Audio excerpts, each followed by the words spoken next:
ordinary stories are better than extraordinary stories. Look, I coach 2 different astronauts. I coach 6 different Olympians. And I coach someone who's climbed to the top of Mount Everest. When they tell their stories, there's nobody in the audience who can relate. But my most valuable story? My most valuable story is a macaroni and cheese story. Reason it's my most valuable story is because everybody can relate to it. Everybody wants to come talk to me afterwards. Everybody has a comment. You know what I call those people who are asking questions and commenting about it? I call them clients.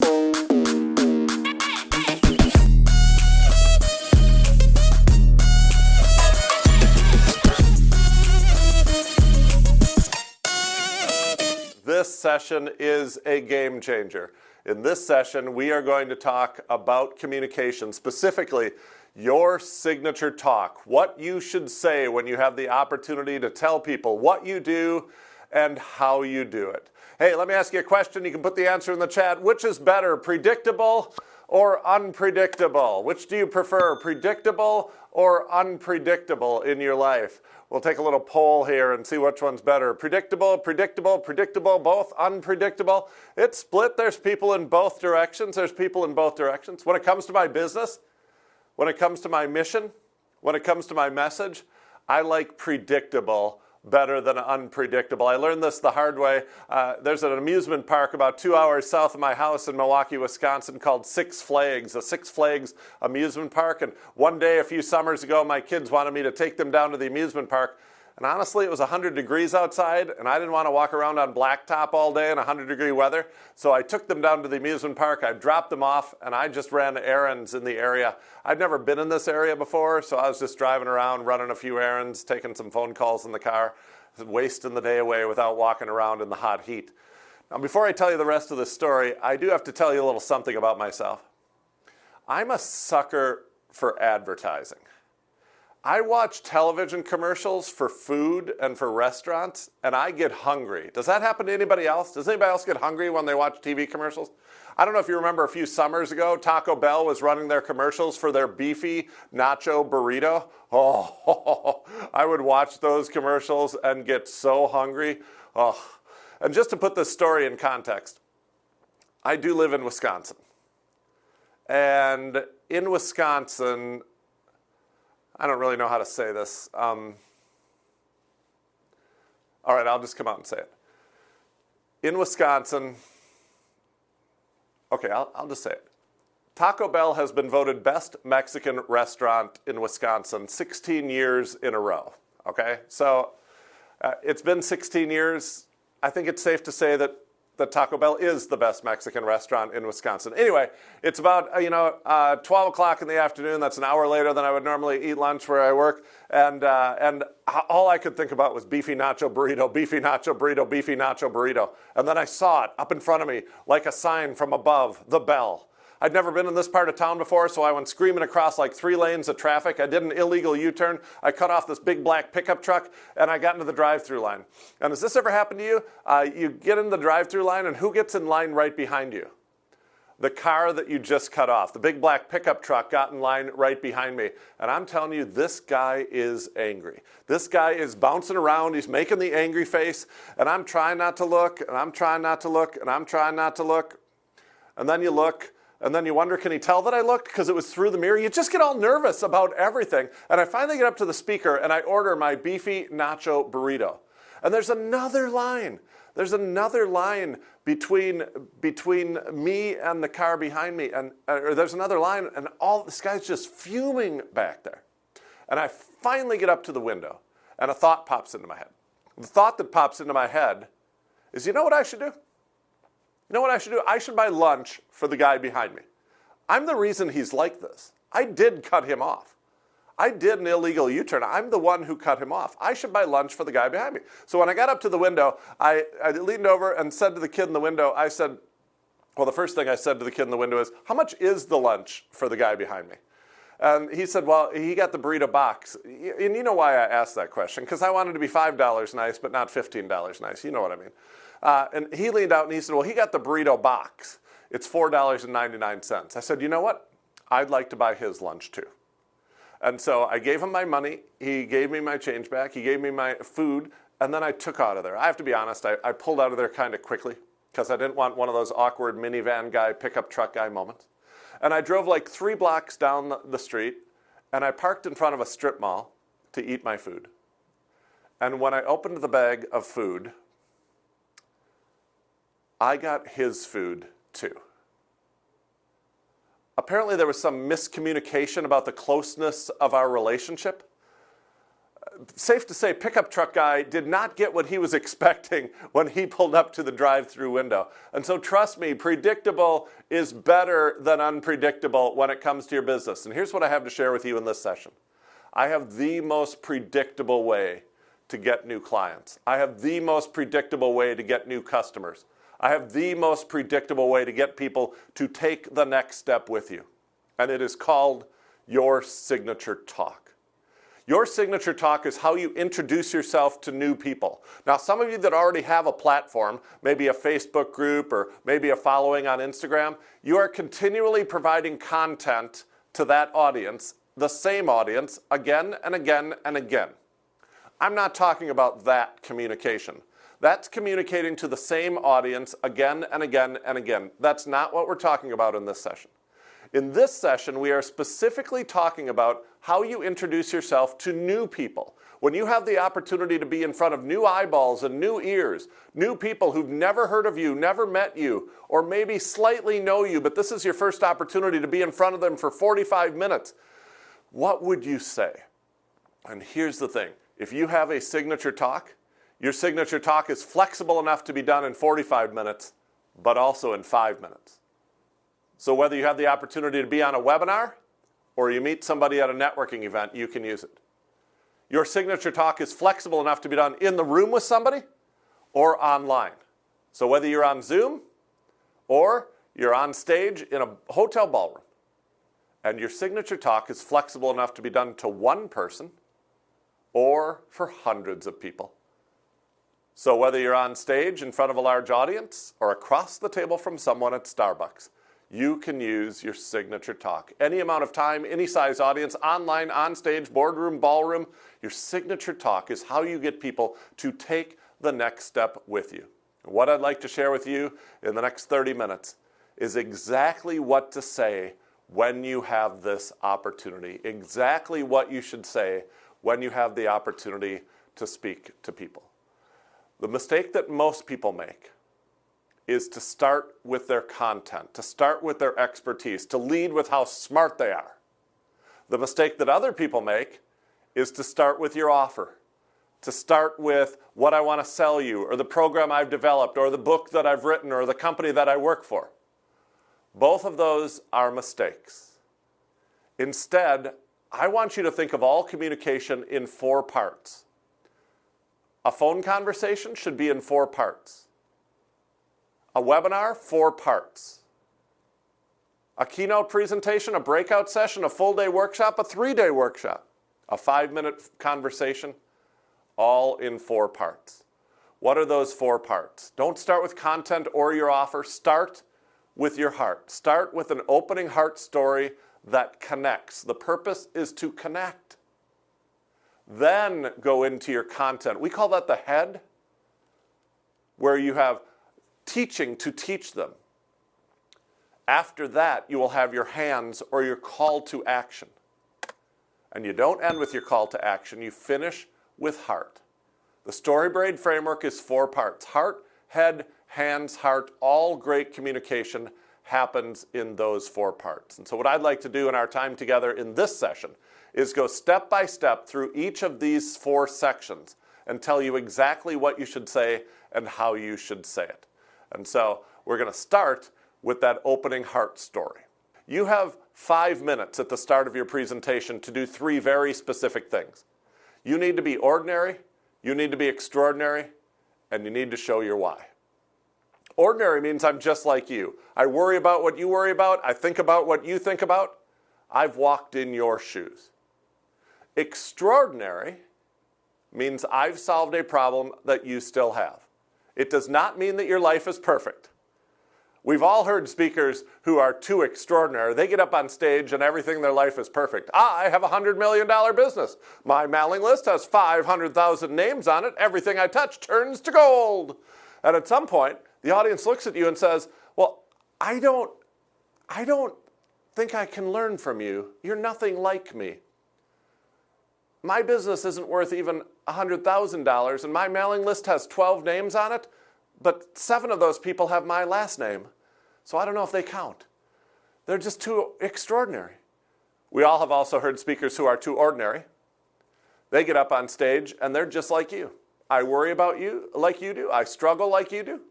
My last launch sold nothing. I'm actually declaring bankruptcy next week. And at some point, you're like, what? Why am I listening to you? Why am I in the audience and you're on stage? It's actually the speaker who can do both. Who can both tell me that you have been like me, you have walked in my shoes, but also, I've solved a problem that you still have. The third thing that you should do is show us your why. In the last session, we talked about your BHAG. We talked about why this is more a mission and a passion than it is a business. You have to show that. I believe the fastest and easiest way to be ordinary, extraordinary, and show your why in a short amount of time is through episodic storytelling. Episodic storytelling is not to tell us your entire life story, and it's not to read us your resume. Episodic storytelling is to take us into a room, take us into a moment where we can see what you see, hear what you hear, feel what you feel. And it doesn't take a long time to do this. You don't have to talk for 15 or 20 minutes to do this. You know, one of the people who came to our 2-day signature talk workshop, where in 2 days I help you write your signature talk. I sit down with you and help you write your signature talk, was LaVonna Roth. When LaVonna got to our workshop, she was starting her presentation by telling the audience that she grew up very poor. At our workshop, we changed the beginning of her presentation. When LaVonna was 14 years old, her family got evicted from their apartment, and a friend said, "You can come live with us." When they got to that friend's house, the friend said, "Well, we don't actually have an extra bedroom for your family to sleep in, but we do have an abandoned chicken coop attached to our garage. You're welcome to go sleep in there." And as a 14-year-old girl, LaVonna walks the audience into that chicken coop for the very first time. And you can see what she sees. You can hear what she hears. You can smell what she smells. I got to tell you, I've watched LaVonna give this presentation a half dozen times in front of audiences, both online and on stage. And at that moment, you could hear a pin drop. And at that moment, the audience will go anywhere with her. Oh, certainly they'll listen to the next 45 minutes, but more importantly, they want to do business with her. They're cheering for her. They want to support her. They want to partner with her. They want to take the next step with her. You can do this. You can choose a moment to take us into in your story. Usually it's a moment where the emotional line turns from going up to going down or going down to going up. Usually it's a moment that is seared into your memory. And it doesn't take us 20 minutes to tell us this. Just tell us 3 things. Tell us where you were, what just happened, and what you were thinking when it happened. So where you were, the reason you do that is so the audience can picture it visually in their mind. So I was sitting at the kitchen table. I had just opened an envelope. And I thought to myself, we're going to have to move out of this house. I was sitting in the conference boardroom with my business partner. And my business partner looked at me and said, "Someone has stolen all of our money." And I thought to myself, I am a failure in this business, and a failure in life.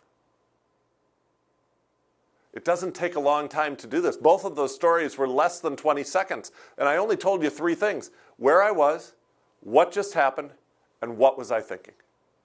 So what is the room that you are going to take us into? What is the moment that you are going to take us into? And tell us where you were, what just happened, and what you were thinking. That is your best opening story. That's the opening story that you want to use. Now, here's one last piece of advice. It doesn't have to be extraordinary.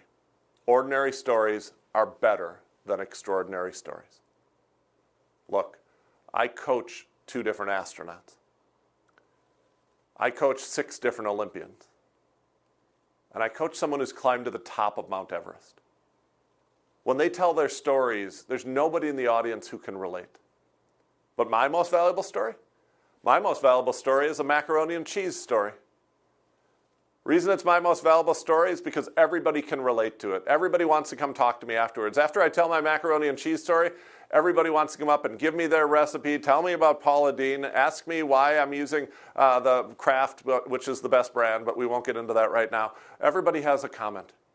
You know what I call those people who are asking questions and commenting about it? I call them clients, because that's what they are. They're engaging with me after my presentation. I'm going to have them as clients. So don't ever have story envy. Don't ever listen to someone else's story and think, I don't have a story like that. Your story is enough. Your story was given to you to help a specific group of people, different than the group of people that I'm helping. Your story was given uniquely to you with all of its pain and all of its victory and all of its loss. It was given to you so that you could help other people on this planet. It's time for you to tell your story. If you agree with this, why don't you type into the chat, my story is enough. My story is enough because I'm uniquely equipped to tell it. My story is enough because I don't need to have story envy. I've been put on earth to help a specific group of people different than the person that I'm listening to right now. My story is enough because ordinary stories are better than extraordinary stories. That is your opening heart story. Now, the next thing that you do after that is to teach content. The purpose of this is to actually help the audience. And so there's some things we don't want to do in this second section. We don't want to tease and say, there is a solution, I'm just not going to give it to you. And we don't want to just talk about the problem. If you spend your entire presentation just describing the problem, you're not actually helping anyone. They already knew they had a problem. They hired you or wanted to listen to you today or are signed on to listen to you or are following you to get a solution. So actually give them real help. Actually give them real solutions. I'm going to just say it. Give away your best stuff. Give away your very best solutions, your very best strategies, your very best processes. Give it all away. And you might be thinking right now, well, Pat, if I give away my best stuff, why would anybody pay me to work with them afterwards? And my question is, during the time that you had with them, if you didn't help them, why would they pay you to help them later? So many people spend so much time trying to get people to trust me, I can help you. Trust me, I can help you. If you would just trust me, I could help you. You know the best way to get someone to trust that you can help them? Actually help them. Actually help them. Then you won't have to convince anyone that I can help you. I just did. And so in the content portion of your presentation, actually help them. Now you might want to make note. It is this section of your presentation that flexes with how much time you have to speak. The more time you have to speak, the more content you can teach. The less time you have to speak, the less content that you can teach. If you only have 3 minutes, you probably aren't going to be able to teach very much content at all. You might just be able to tell us, what were you going to teach if you had more time? Or if I had more time, I would teach these 3 things. We always want your content broken up into sections. 3 or 4 sections. Why 3 or 4 sections? Because that's what people can remember. That's why phone numbers are broken up into 3 digits and 4 digits. And people come to me and they say, well, Pat, what if I have 7 steps in my proprietary process? Or what if I have 5 pillars in my framework? Then teach us the first 3 of them. And you'll leave other steps for when they pay you. And so it's okay to not teach your full process. It's okay to not get people all the way from A to Z. But in the content section of your presentation, you should get people from A to B. You should help them do something. You need to actually help them. The more time you have, the more content you can teach. In a 45-minute keynote presentation, you can teach about 30 minutes of content right in the middle. In a 20-minute TED Talk, that's trimmed down to about 10 minutes of content. And in a 90-minute breakout session, that might be a full hour of content right in the middle. The longer you have, the more content you can teach. But here's my best piece of advice. don't teach too much. The person who teaches the most does not win. The person who teaches too much leaves their audience overwhelmed, confused, and scared. And people who are overwhelmed, confused, and scared do not make decisions. You know what they do? They freeze. That's what they do. If you're hearing from people when you talk to them, I really like this. I want to think about it for a while. I want to sign up. I'm just going to think about it. Not right now. I'll wait till I'm not busy. Can I call you? Never. You're probably overwhelming them with information. Teach less, and you will get more people to take the next step. So we're walking this fine line. I have to help them with my best stuff. Get them some wins right away. But don't overwhelm them with information, leaving them confused, scared, and overwhelmed. The goal of a presentation is not to have somebody leave feeling guilty or overwhelmed. The goal of a presentation is to have somebody leave feeling empowered and confident. And a big part of that is teaching the right amount of information. That is the content section of your presentation. You follow that with a tactical close. Now, the tactical close is going to be followed by the emotional close, and I don't want you to confuse them. The tactical close is what you might have traditionally called a call to action, and the emotional close follows it. The key to your tactical close is to give the audience just one thing you want them to do next. No options. You don't get to this part of your presentation and then say, you can buy my $10,000 thing, you can buy my $1,000 thing, or you can download something for free. No. Instead, you want to think about your audience before that presentation and choose the one best option that's best for them. I know you. I know what's best for you. This is the right next step for you. Give them one option. A great presentation is like a sidewalk. Leads the audience down a path to a single point of decision. Do you want this or not? There's no off-ramps. And by the way, if you really want to juice that tactical close, if you really want to get the maximum number of people to say yes to that tactical close, this spot in your presentation won't be the first time they're hearing about this next step. Up in the content section of your presentation, you could tell a story about somebody who took that next step. Some people call that seeding the offer. I call it embedding the customer journey, because you're actually teaching the audience in the content section of your presentation what they should do next.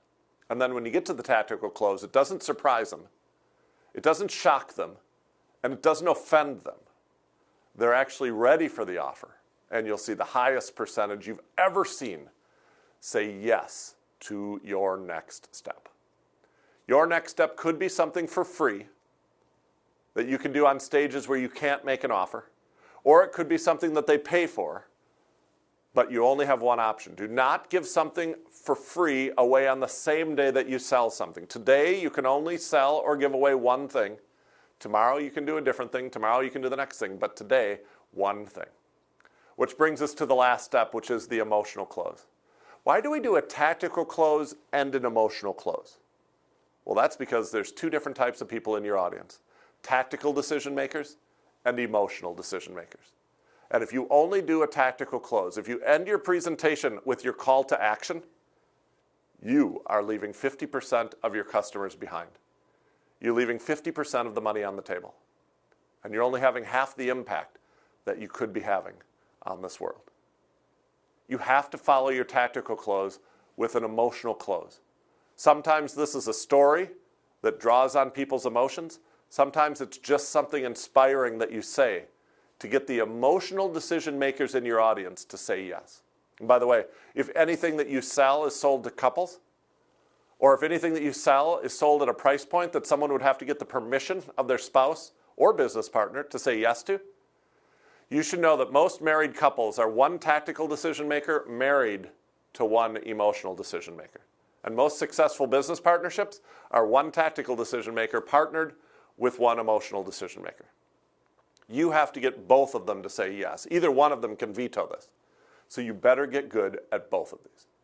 When you put these four parts together, you have a StoryBraid framework. You have a presentation that whether you have 5 minutes or 45 minutes, whether you're in front of 100 people or one person, whether you're online or on stage, you have a presentation, a signature talk that will get the highest number of people to say yes to the next step.